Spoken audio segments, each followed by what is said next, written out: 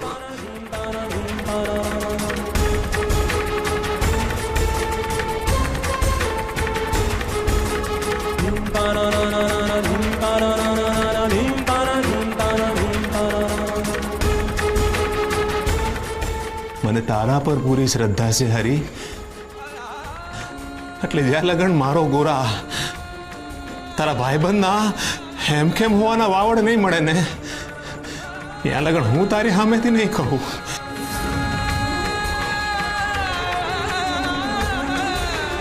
મારા ગોરાના હેમખેમ હોવાના વાવડ નહીં મળે, ત્યાં લગન હું પણ અન્ય જળનો ત્યાગ કરું છું.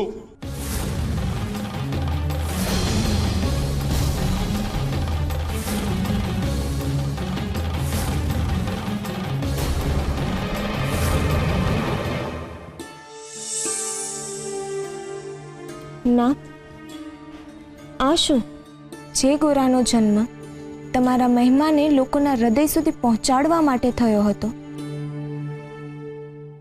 એનું જ આજે અકાળે?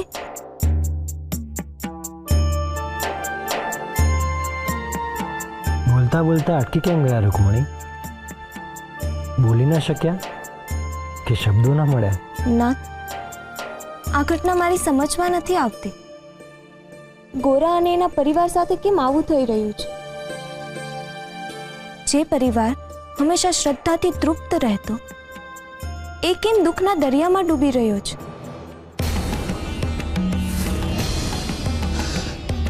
હરે કૃષ્ણ, હરે કૃષ્ણ. તમે એક માને એના દીકરાથી વિખૂટી કેમ પાડી રહ્યા છો? તમને દેવીની પીડા પીડી રહી છે? આ સંવેદના છે કે ગોરા પ્રત્યેનો પ્રેમ?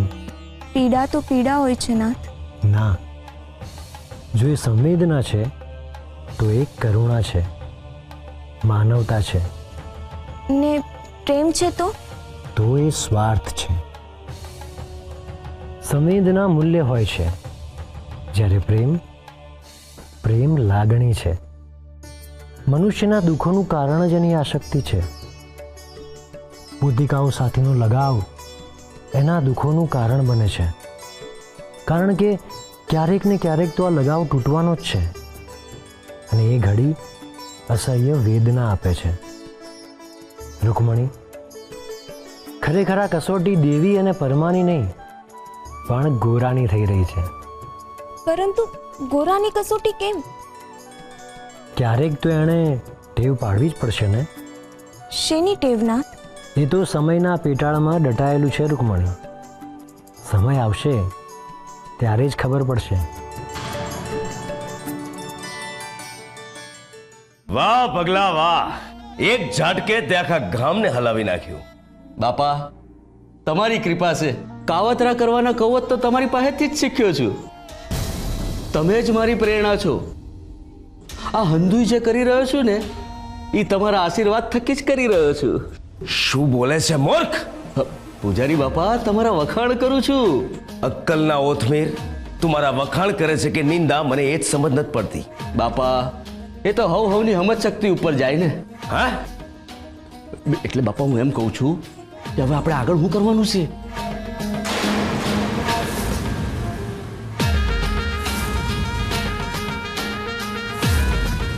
એ તો હું પણ વિચારી રહ્યો છું પગલા, પણ જે કંઈ કરવાનું છે એ બહુ વિચારીને, શાંતિથી પણ ઝડપથી કરવું પડશે. ગોરાને ખૂબ સિફતથી શોધવો પડશે, અને એના માટે ચોર બુદ્ધિ વાપરવી પડશે. હું કઈ સમજ્યો નહીં બાપા. એટલે એમ કે આપણે ગોરાને શોધી રહ્યા છીએ એની જાણ બીજા કોઈને ન થવી જોઈએ, અને ગોરા આપણા પહેલા બીજા કોઈને મળવો પણ ના જોઈએ. પણ બાપા, ગોરાને ગોતશું કઈ રીતે? એની હાટું જાળ કઈ રીતે પાથરીશું? તું હમણાં તો બોલ્યો કે મારી પાસેથી બધું જ શીખી ગયો છે, તો ચલાવ તારી બુદ્ધિ. હા બાપા, હંધુય શીખ્યો, પણ તમારામાં ને મારામાં કંઈક તો ફરક હોય ને. આ જનાવર પકડવાનું હોય ને તો ખાડો ખોદીને જાળ પાથરી દઉં, પણ ગોરા, માણાને પકડતા મને ન આવડે હ. નારાયણ નારાયણ નારાયણ.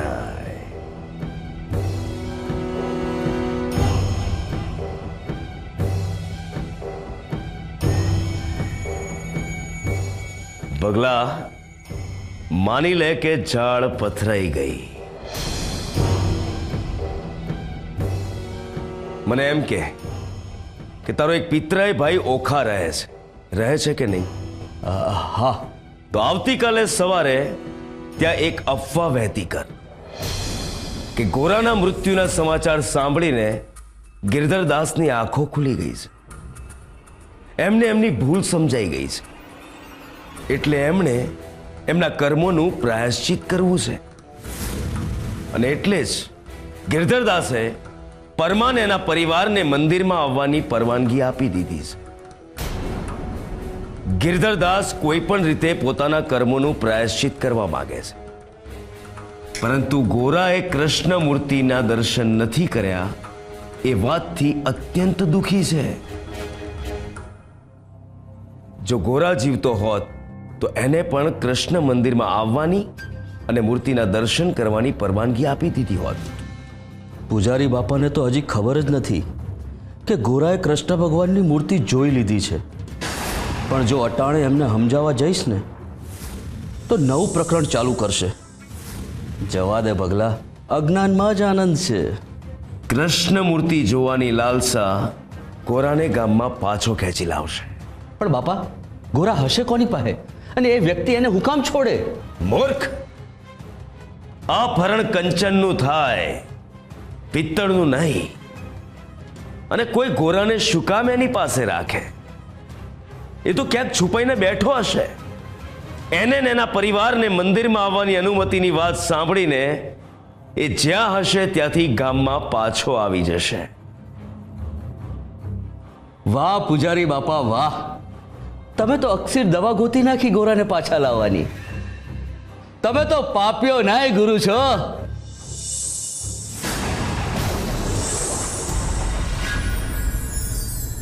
પુરાવા પુરાવા અતૂટ વિશ્વાસને પણ હચમચાવી દે છે. આંખો સામે જ્યારે સાબિતી આવીને ઊભી રહે છે ત્યારે મજબૂત મનોબળ પણ એ વાતને સ્વીકારી લે છે. પરંતુ પુરાવા સામે આવે છે એ જ ક્ષણે સાચી કસોટી શરૂ થાય છે, મનોબળ અને વિશ્વાસની. પુરાવા પર ભરોસો કરવો કે પોતાના મન પર? સામે ઊભેલી સાબિતીને સાચી માનવી કે શ્રદ્ધાને? આંખો પર ભરોસો કરવો કે હૃદય પર? આ બહુ મોટી અસમંજસ છે.